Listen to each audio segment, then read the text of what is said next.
j'invite sur scène Luc Alabardier pour animer cette table ronde et pour parler de data center. Je pense qu'on en a parlé tout à l'heure.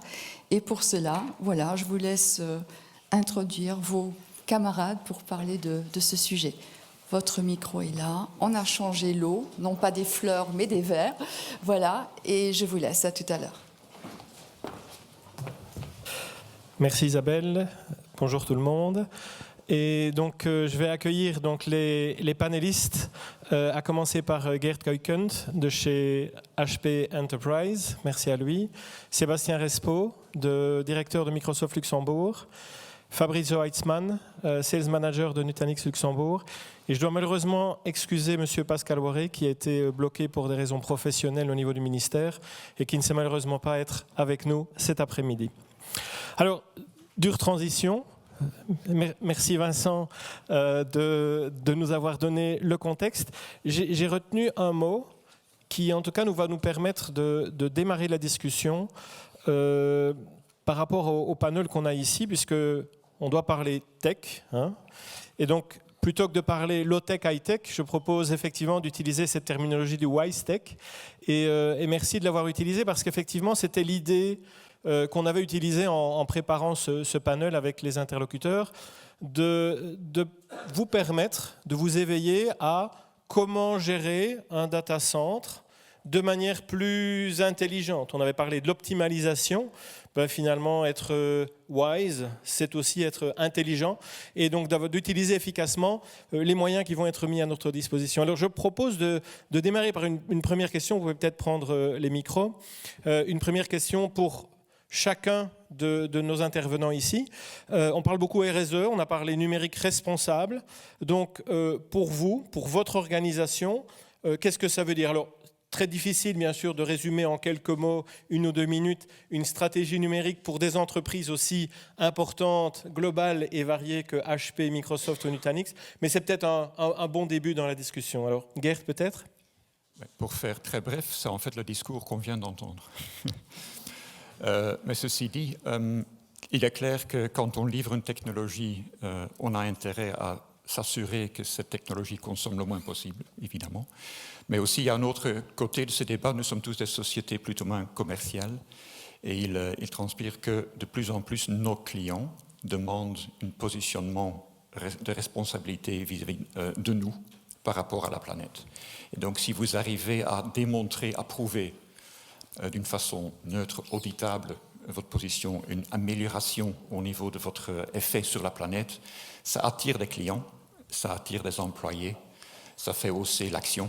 Donc, il n'y a que de beauté là-dedans. Merci. Sébastien? Alors, pour Microsoft, notre mission principale, c'est de donner les moyens à chaque personne et chaque organisation d'atteindre leurs ambitions. Et clairement, le défi qui nous attend et que M. Courboulet nous a largement évoqué tout à l'heure, nous impose, en tant que Microsoft, de par aussi la taille de la société et l'impact qu'on a sur l'économie mondiale, à relever ce challenge. Donc effectivement, on a une politique RSE qui est très poussée, qui est mise en perspective de chaque investissement que nous réalisons, et notamment sur la partie data center, c'est le sujet du jour, avec des engagements très forts en termes de décarbonation, de bilan hydrique positif, de gestion des déchets, avec des engagements à échelle 2025, 2030 et à horizon 2050 à essayer de réduire toutes les émissions de carbone depuis la création de la société, donc en 1975. Donc une vraie trajectoire en tout cas. Une vraie trajectoire, oui. Merci. Et Fabrizio? Donc nous, de notre côté, on a conscience que ce qu'on génère est de fait une consommation d'énergie. Il est indéniable que lorsqu'on construit des data centers, on ne va pas dans le bon sens. Malheureusement, ou heureusement, je ne sais pas, c'est le paradoxe, on a nos vies et nos business capitalisent sur l'utilisation des applications, sur le déploiement applicatif. Et à notre échelle, on se réjouit juste que le RSE soit devenu un vrai sujet. Ça, c'est le premier point. On se réjouit aussi qu'on puisse légiférer autour de ça, puisque je crois que l'Union européenne, en 2024, a décidé d'intégrer le RSE au même titre que d'autres métriques comptables au bilan des entreprises.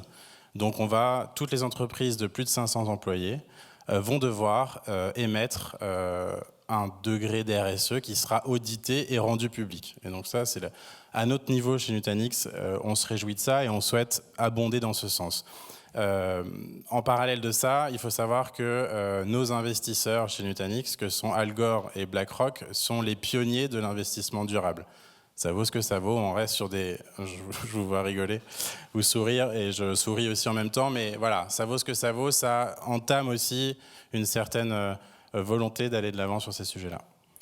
Merci Fabrizio. Alors, on est là aussi pour parler bien sûr data center et optimisation des data centers. Alors, une première réflexion que je me fais, tu viens de dire Fabrizio qu'effectivement il y a de plus en plus de gens qui sont conscients de la RSE. Mais est-ce que c'est vrai? Alors, je remercie également Vincent parce qu'il a dit les data centers, plus ils sont gérés professionnellement, mieux ils le sont. Et c'est vrai que c'est important, on va y revenir. Par contre, on sait qu'il existe encore pléthore de petits server rooms, plus ou moins vieux. Alors peut-être avoir du vieux matériel, c'est bon, mais ça peut aussi avoir des effets adverses. Est-ce que dans les discussions que tu as, Fabrizio, notamment avec tes clients au quotidien, est-ce qu'aujourd'hui la RSE est vraiment au cœur des préoccupations? Et est-ce qu'il est possible finalement d'avoir une démarche RSE tout en restant stand-alone chez soi? Ou est-ce qu'on doit avoir une démarche data center ou cloud en plus? Alors, le sujet RSE, il n'est pas assez... il résonne pas assez chez nos clients. Alors, il y a tout type de clients, et fatalement, il y a des entreprises plus importantes que d'autres. Et clairement, on voit que pour les gros players, le RSE, c'est indispensable. Ça devient mandatory. C'est-à-dire que maintenant, quand on pousse des projets, on arrive au service achat, si nous, constructeurs, on n'a pas analyser cet impact RSE, on peut potentiellement se planter à la dernière signature du projet, à juste titre d'ailleurs. Maintenant, ce qu'on voit, c'est que, enfin en tout cas, vu de ma fenêtre à Luxembourg, c'est que 80% des environnements qu'on analyse lorsqu'on pense à moderniser l'outil IT sont des environnements qui sont wrongly sized. Souvent, ils sont over-provision ou sous-provisionnés. Ce qui est sûr, c'est que l'outil n'est pas adapté aux besoins business. Et ça, c'est quelque chose qu'on souhaite,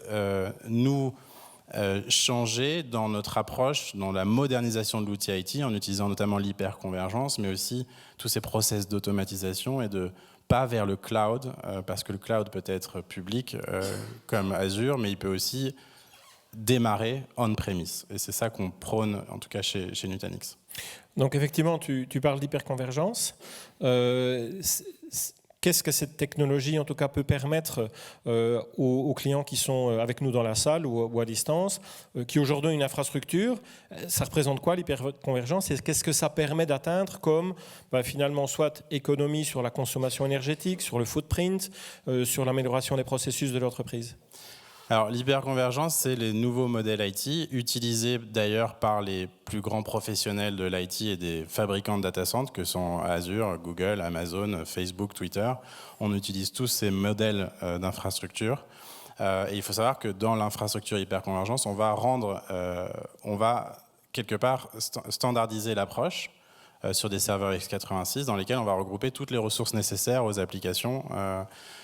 Et donc, de fait, on obtient des économies d'échelle, mais aussi d'approche. C'est-à-dire qu'on standardise l'outil et on va rendre toutes les fonctionnalités au sein du software. Et ça permet de fait des économies d'énergie, parce que les data centers standardisés consomment beaucoup moins que des infrastructures classiques. On parle d'un ratio de 5. Il faut savoir qu'une infrastructure hyper convergée ou du cloud public sont 5 fois plus durables. Alors, je vous regarde encore une fois parce que qu'est-ce que ça vaut de dire ça? Moi-même, je m'interroge, mais je prends des datas que j'ai fait mon homework. Mais voilà, il faut savoir que ces types d'infrastructures sont plus durables. Et donc, ça permet aussi à nos clients, petits et grands, de démarrer ce process vers une IT plus durable. Voilà, donc effectivement, je pense que là, ça permet de faire le lien avec ce qui vient nous être expliqué en termes de trajectoire. Cette trajectoire, elle peut commencer, je dirais, dans un data center dont on est seul propriétaire, mais il faudra bien sûr que nos clients soient conscients des coûts énergétiques et de l'ensemble effectivement de l'approche directe et indirecte de conserver ce type d'infrastructure. Ce qui veut dire aussi bien sûr que plus on va évoluer en termes de taille, plus on va avoir la capacité à avoir une approche qui est positive. Alors, si on prend l'opposé, donc Sébastien, quand on est full cloud, on en a un tout petit peu parlé, on est probablement plus RSE, plus numérique responsable ou différemment ? Je pense différemment. Si on regarde les études, on est juste en termes de consommation énergétique, on peut être de 22 à 78% moins énergivore dans un environnement cloud par rapport à un data center traditionnel. Si en plus on regarde, la plupart des cloud providers, des hyperscalers utilisent de l'énergie renouvelable. Et donc l'impact carbone est même de 75, je crois, à 98% plus faible pour un environnement cloud par rapport à un data center privé. Mais je pense que ça s'explique aussi parce qu'on a forcément un niveau d'échelle complètement différent, avec une excellence dans tout ce qui est opération IT, qu'une société avec son équipe ici locale aura plus de mal à avoir, avec des automatismes qui ont été éprouvés à échelle mondiale et qui permettent d'optimiser les ressources. On utilise aussi des équipements standardisés sur l'ensemble de nos data centers avec une faible consommation énergétique, mais qui nous permet aussi plus facilement d'être flexible d'un data center à un autre si on doit réallouer des workloads. Et on a aussi un savoir-faire en termes de data center, parce que, comme disait M. Courboulet, on est devenus des professionnels du data center au fur et à mesure des années. Et donc, on optimise aussi tout ce qui est flux énergétique, les couloirs chauds, les couloirs froids et tous les systèmes. Et même quand on a des besoins très spécifiques comme les supercalculateurs, comme pour des modèles AI et autres, on est avec du refroidissement liquide qui reste énergivore d'une certaine manière, mais moindre qu'une solution traditionnelle. Et comme je disais aussi, on a pris des engagements, et Microsoft comme les autres, sur des engagements très forts en termes d'énergie renouvelable, d'avoir 100% de l'énergie consommée qui soit entièrement renouvelable d'ici 2025 et qui permet d'atteindre ces objectifs-là. Merci Sébastien. Alors, je vais revenir à toi Fabrizio, parce qu'en préparant l'événement, tu me parlais de la stratégie Nutanix qui est justement Digital Sobriety. Donc on a aussi parlé sobriété, forcément, 1 kilowatt qui n'est pas consommé ne doit pas être produit. Donc forcément, comment ça fonctionne ça ? Pour reprendre l'adage, la meilleure énergie, c'est celle qu'on ne consomme pas. On parle de digital sobriety, mais je crois que ça vient effectivement de la langue française plutôt, et c'est la sobriété numérique, qui est un concept général qui en fait veut sensibiliser l'utilisateur. Il faut dorénavant qu'on arrive à connecter l'utilisateur de l'application avec son impact direct sur l'IT, tant en termes évidemment de développement durable, mais aussi de coûts. Il faut arriver à les sensibiliser par rapport à ça. Et chez Nutanix, c'est ce qu'on veut faire. On essaye effectivement de moins envoyer de mails à notre échelle, encore une fois. Et je pense que, vu la présentation qu'on vient d'avoir, moi personnellement, j'ai un peu pris une claque. Donc j'essaye doucement de m'en remettre, de réaliser à quel point on doit rester humble à notre niveau par rapport à la tâche qui est la nôtre en tant qu'humain. Donc c'est pour ça qu'on parle d'utilisateur et donc voilà. Donc chez nous, en tout cas, c'est ce qu'on veut prôner. La formation des gens, expliquer le pourquoi, parce que sans why, there is so what. Donc c'est important de commencer par pourquoi on fait les choses. Et c'est la démarche qu'on est en train d'entreprendre. On est une jeune société, on va continuer ainsi. Et j'espère, je pense la tâche est énorme. Donc, Oui, mais donc donner du sens aux actions, en tout cas ça a été bien expliqué par Vincent, et effectivement c'est nécessaire si on veut pouvoir embarquer avec nous l'ensemble de nos collaborateurs. Alors, vous êtes une jeune société, HPE beaucoup moins. Je pense que la démarche, en tout cas Sustainable IT, chez HPE, c'est probablement quelque chose qui date depuis très longtemps, au niveau de la construction, au niveau de la conception des matériels, des logiciels, des technologies. Est-ce que tu peux nous en dire un peu plus sur l'état de l'art aujourd'hui et les challenges de nos clients, Geert? Oui, en fait, c'est un débat qui date facilement d'il y a 20 ans. Ça s'appelait à l'époque Green IT. hein. Et il y avait une raison plutôt budgétaire, financière. Hein. Maintenant, c'est devenu de plus en plus éthique, responsabilité sociétale, etc. Mais fondamentalement, l'idée est toujours de construire de l'équipement qui consomme moins, qui est plus facile à construire, donc ça utilise moins de ressources de la planète, et c'est plus facile à recycler ou réutiliser. Donc une extension du cycle de vie, c'est quelque chose qui est vraiment au cœur du design. Nous avons en fait pris une approche de circularité dans le développement de machines. Et c'est ce qui a beaucoup changé vis-à-vis ce qu'il y avait il y a 20 ans. En plus, on se rend compte que, sans parler de scope 1, 2, 3, c'est peut-être connu par la plupart des gens ici, mais donc scope 1, c'est ma facture d'énergie. Scope 3, c'est la consommation d'énergie pour nous du matériel qu'on a mis dans le marché, donc après-vente. Évidemment, le scope 3, pour un fournisseur de serveurs stockage, est gigantesque par rapport à scope 1, l'énergie nécessaire pour la produire. C'est l'ordre de 3 sur 1, 4 sur 1. Donc si on peut éviter une nouvelle fabrication, ça a un effet de 25% sur le total. Si on peut mettre des technologies pour mieux gérer la consommation d'énergie pendant le cycle de vie, on risque de gagner beaucoup plus. Et encore, si on risque de, comme Fabrizio dit, correctement dimensionner le matériel avant qu'on la vende, on risque de gaspiller beaucoup moins. Et ça, de nouveau, c'est le scope 3 pour nous, c'est le scope 1 pour nos clients, parce qu'ils vont devoir payer beaucoup moins pendant le cycle de vie utile de leur matériel. On va revenir sur la notion de right sizing, mais de nouveau en préparant l'intervention, on parlait de Sustainability as a Catalyst, qui est également une démarche aujourd'hui de HPE vis-à-vis de ses clients, ce qui correspond à ne plus nécessairement vendre de la technologie pour la technologie. Donc ça change aussi. Ça change également. Il faut penser à pourquoi est-ce que nous allons utiliser la technologie. Et comme c'est un service utile ou pas utile, etc. Donc on se rejoint à ce débat-là. Mais il y a par exemple des solutions technologiques qui évitent des émissions de gaz à effet de serre, comme par exemple Microsoft Teams, c'est un bon exemple. Avant, on prenait tous l'avion ou la voiture, on voyageait des centaines de kilomètres pour se voir pendant quelques heures. On revient chez nous. Maintenant, c'est plusieurs réunions Teams par jour. Donc c'est un cas typique où l'IT le fait d'accepter et d'installer une solution IT est un acte de responsabilité vis-à-vis de la planète. Il y a aussi d'autres secteurs, dans l'agriculture par exemple, parce qu'on a l'habitude maintenant de mesurer tout. On a des données sur tout. Un terrain n'est pas homogène, il y a des coins plus humides que d'autres, des coins plus riches que d'autres. Donc on sait maintenant vraiment déterminer où il faut mettre le plus d'arrosement, le plus d'engrais, et donc éviter qu'on utilise trop de ressources, trop de l'eau, trop d'engrais.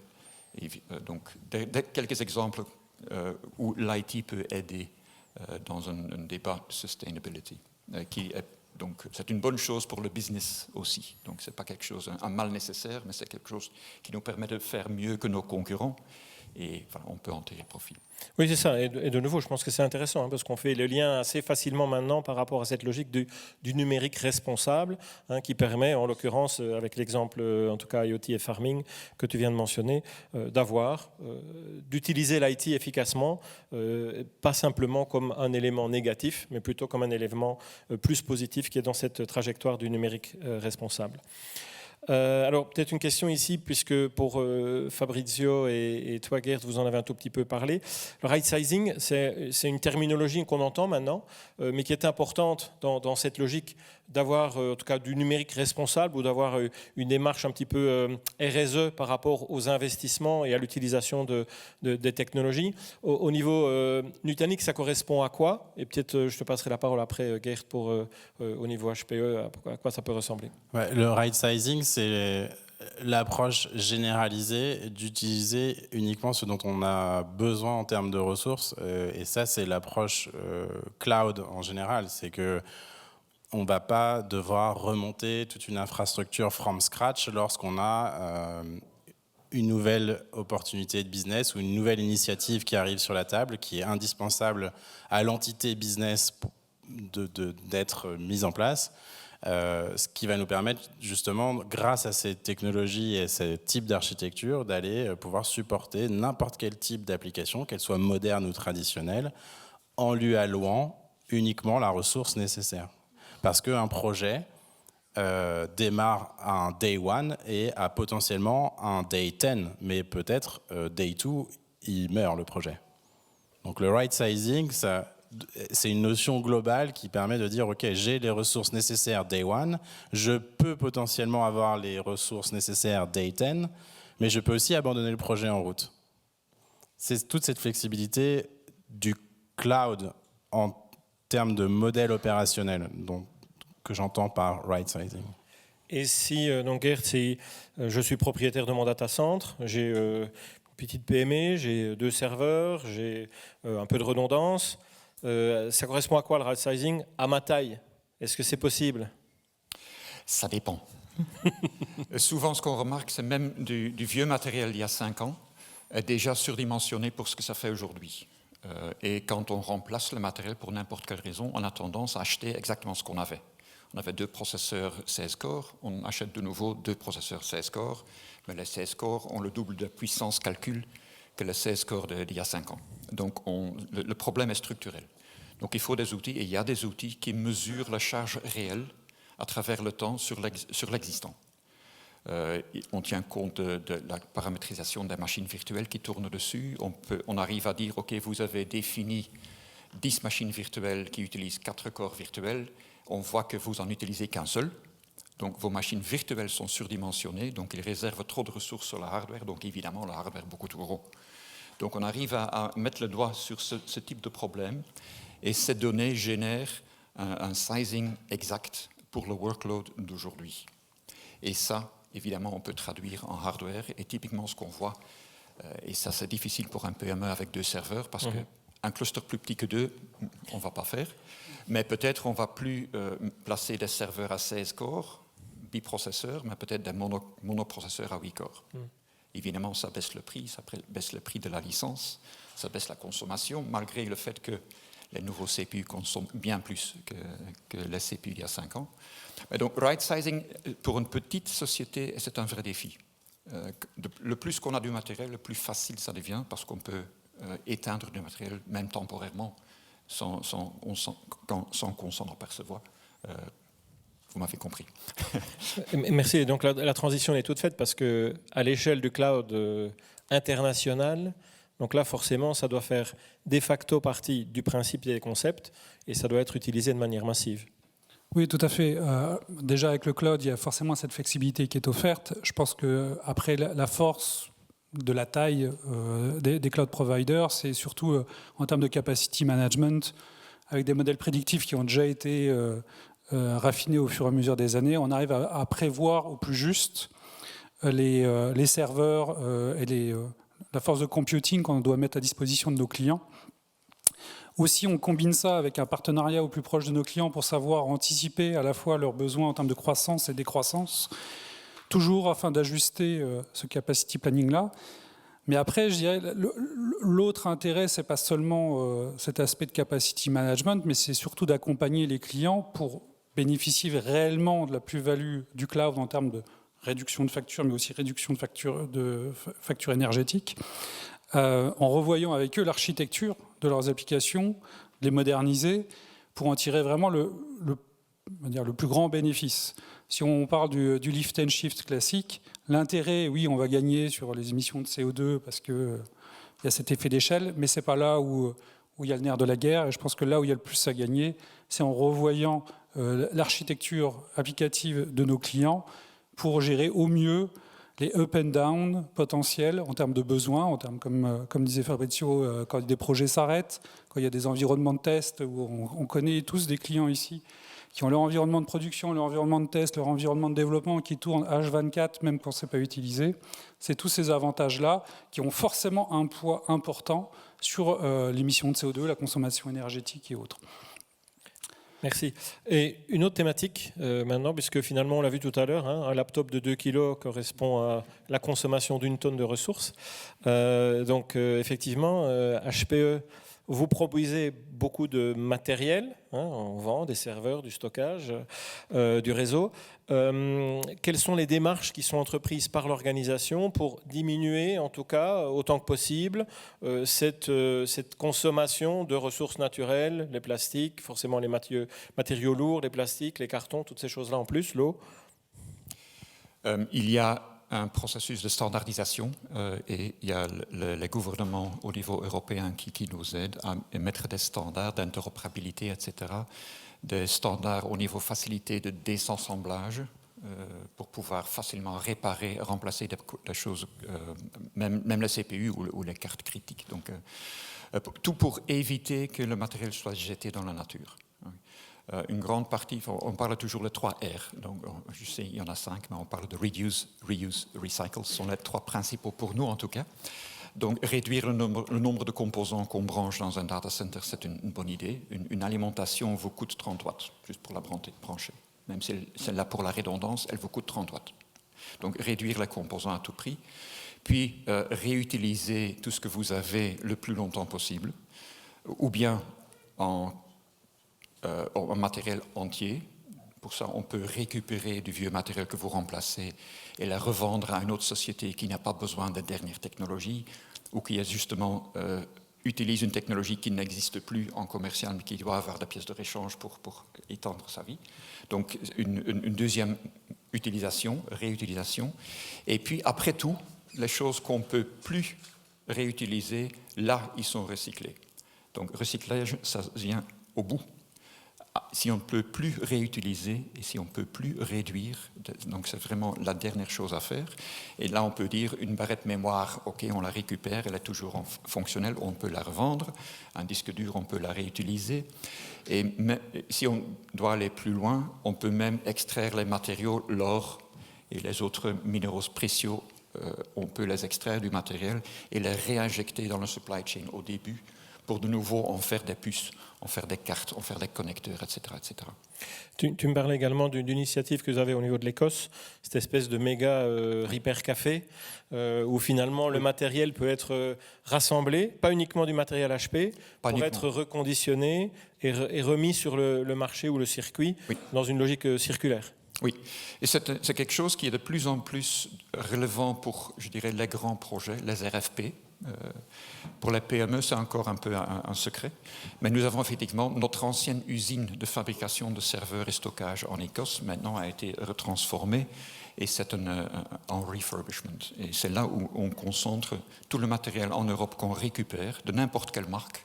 On fait même des PC, des laptops de Dell, de n'importe quelle marque. Là, ils sont réparés, aussi repeints, hein, donc l'aspect cosmétique est aussi important, donc on fait le nécessaire, refurbishment, et puis on cherche une deuxième vie à partir de là. Merci. Avec une garantie de nouveau ex-usine, donc c'est pas quelque chose qui est... Hein. Merci. Et chez Nutanix, vous avez aussi des initiatives dans le domaine de la circularité Alors, nous, on a la chance, enfin, on ne fabrique pas de hardware, donc on a des contraintes qui sont bien différentes à gérer qu'une société comme HPE.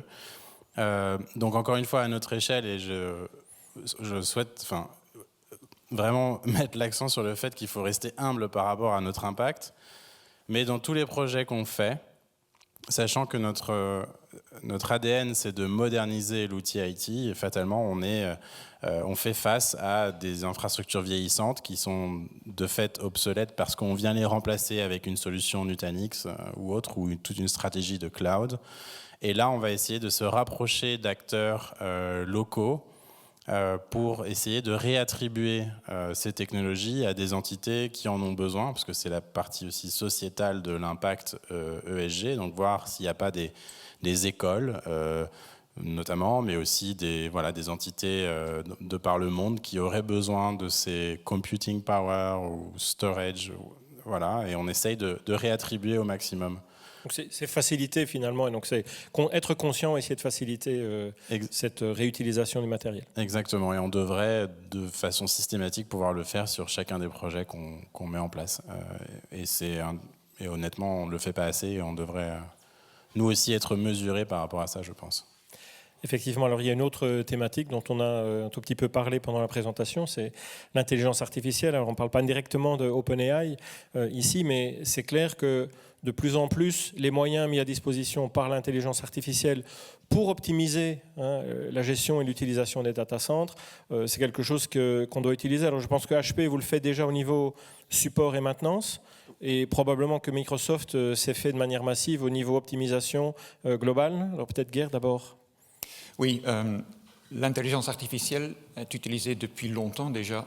C'est une couche d'intelligence, de technologie qui est inclue dans notre matériel, qui permet au matériel de donner un bulletin de santé vers une instance, un cloud central chez nous. Ces données-là sont traitées d'une intelligence artificielle pour dire, OK, dans ce contexte-là, chez ce client-là, je trouve une instabilité, donc il faut un support. Mais le support, c'est connu parce qu'on a déjà vécu le problème en Singapour il y a 2 ans, donc on sait exactement ce qu'il faut faire. On envoie le patch, on injecte le patch même à la limite. Et tout ça, donc on a un processus qui est très court, très bref, très rapide. Et ça évite de pouvoir envoyer en grande partie des techniciens en voiture, en avion, avec tout le délai et les émissions que ça génère. Donc un niveau d'automatisation grâce à une intelligence artificielle de nos processus internes de support, qui sont généralement assez lourds au niveau ressources humaines. On arrive à avoir une meilleure solution avec un moindre dégagement de CO. CO.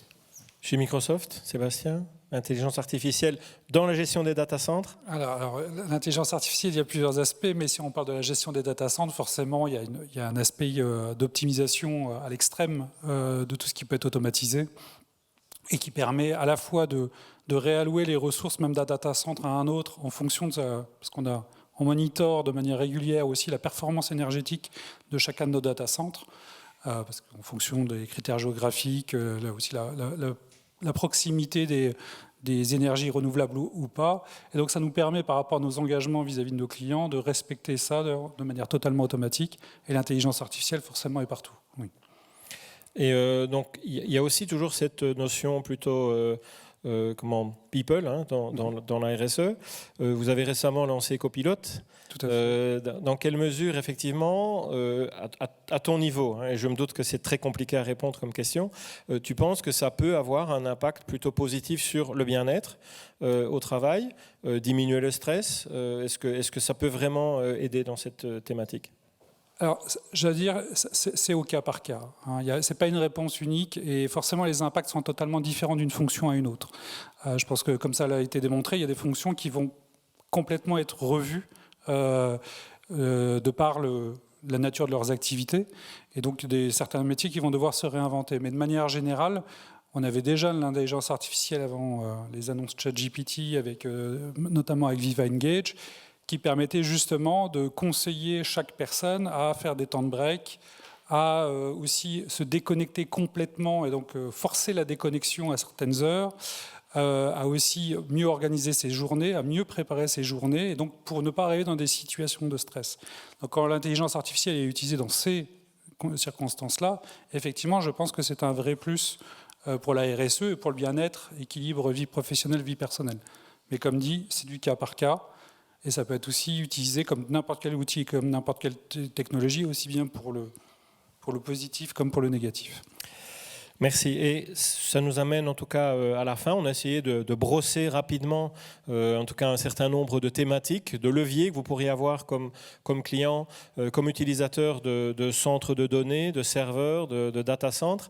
Ce que je proposerais d'essayer de terminer en faisant un petit wrap-up et peut-être vous permettre chacun à votre tour de redonner les 3 key takeaways que vous avez, non seulement par rapport à ce qu'on vient d'entendre par Vincent Courboulet, mais également dans votre quotidien ou dans celui de votre organisation. Fabrizio, on démarre avec toi. Merci. Donc les key takeaways, nous sommes donc des professionnels, nous fabriquons des data centers. Ça, c'est aussi important de savoir où est-ce que je me positionne dans le prisme global du sujet du jour.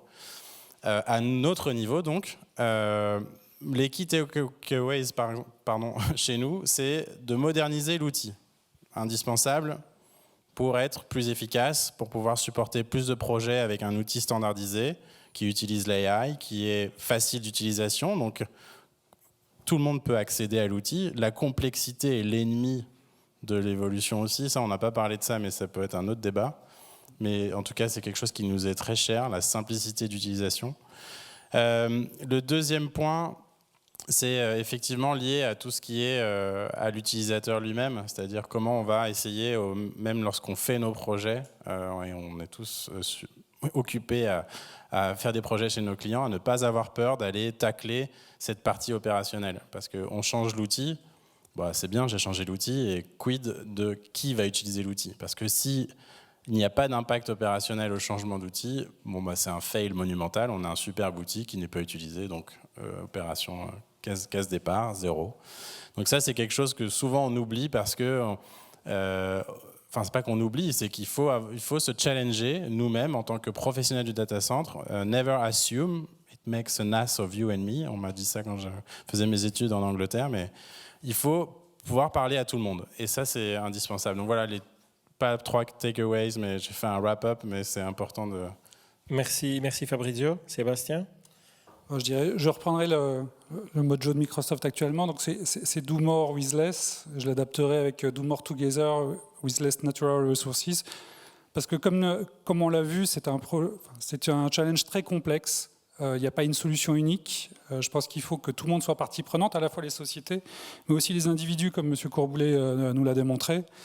Et je pense que c'est vraiment une prise de conscience collective, mais aussi, et je pense que ça manque dans les décisions, que le sujet RSE ne soit pas vraiment pris en compte dans des décisions stratégiques ou des décisions de nouveaux projets, comme disait Fabrizio aussi.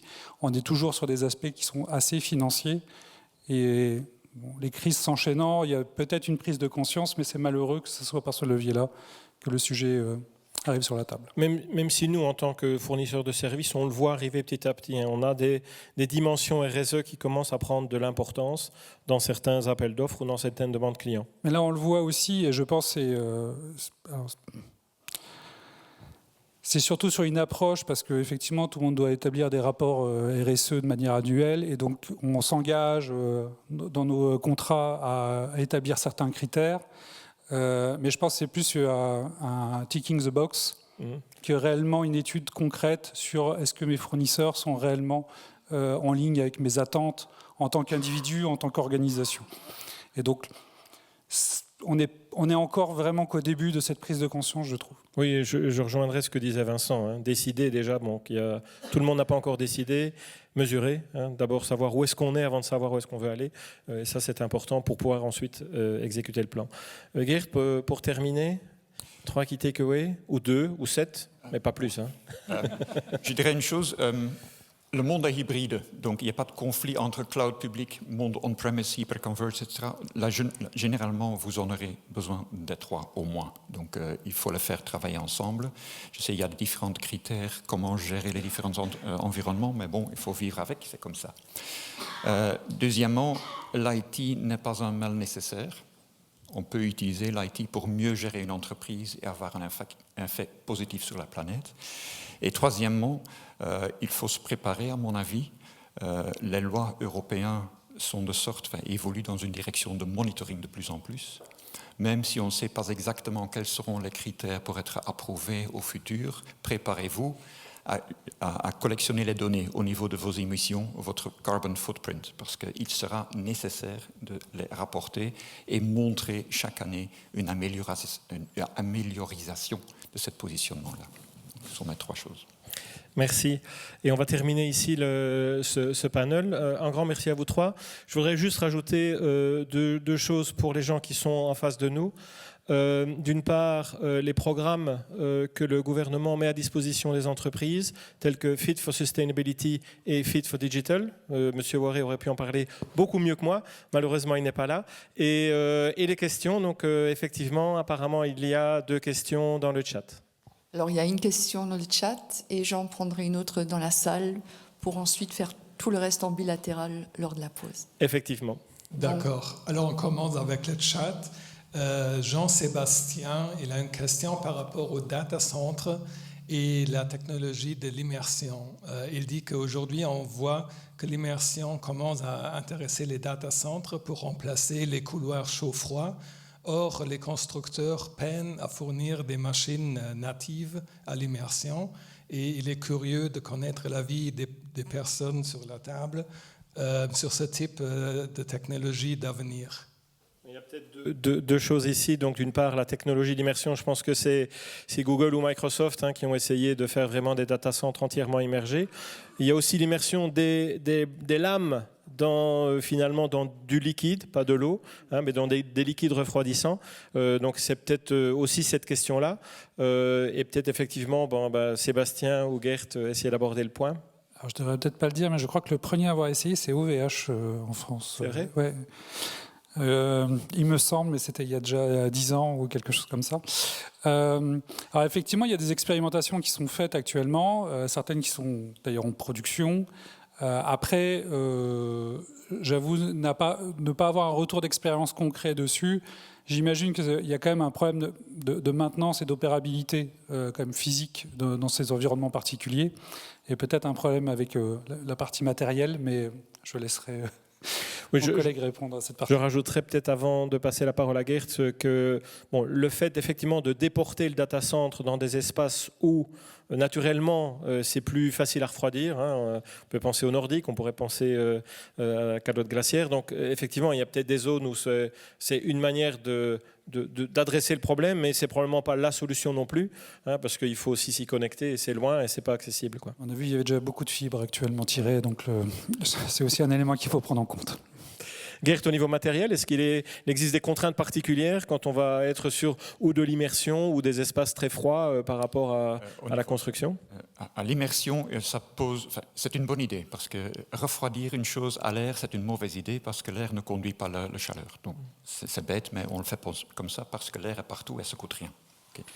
L'huile, c'est différent, c'est beaucoup plus efficace, mais ça coûte quelque chose. Et malheureusement, ça nous évite d'utiliser des disques rotatifs, parce que trop d'inertie, trop de résistance, et ça ne permet pas le servicing par un être humain, sauf s'il nage.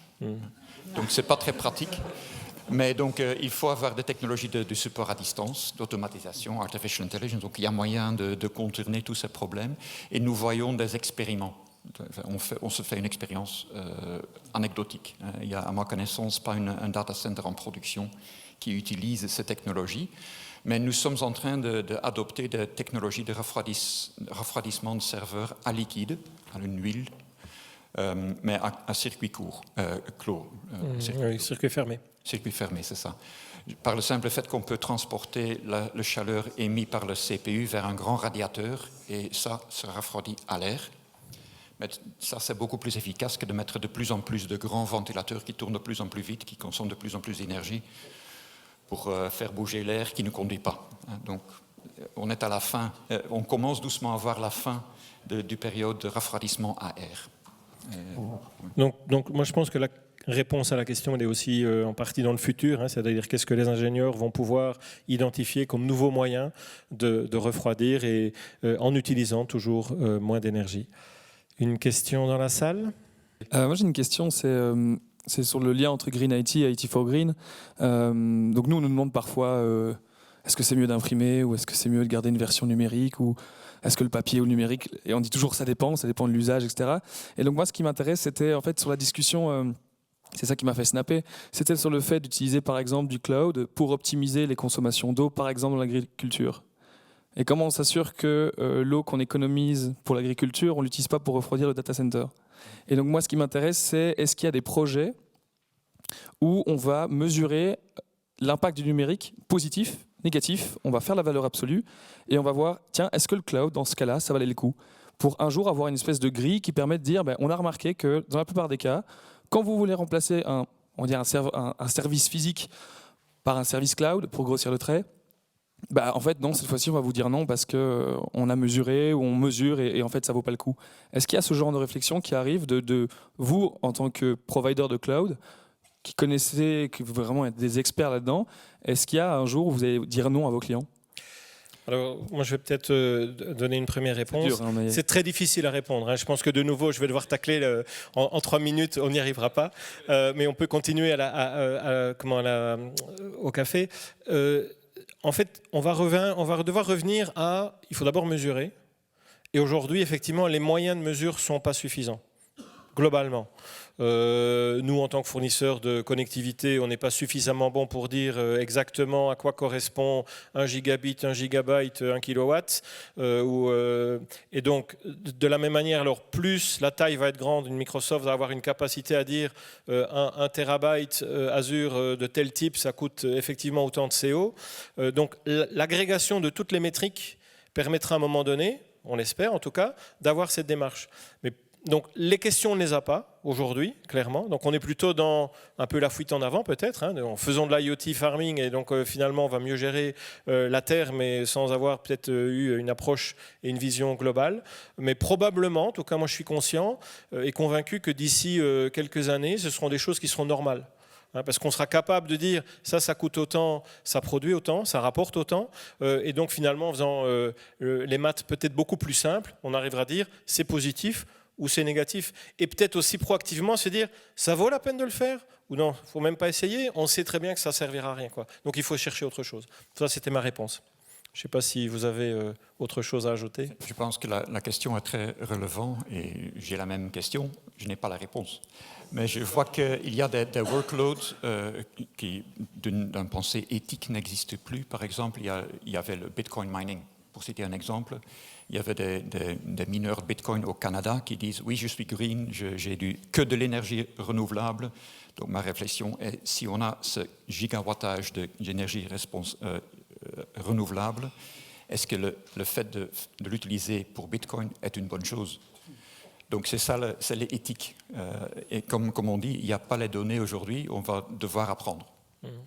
Workload par workload, tâche par tâche, cas par cas.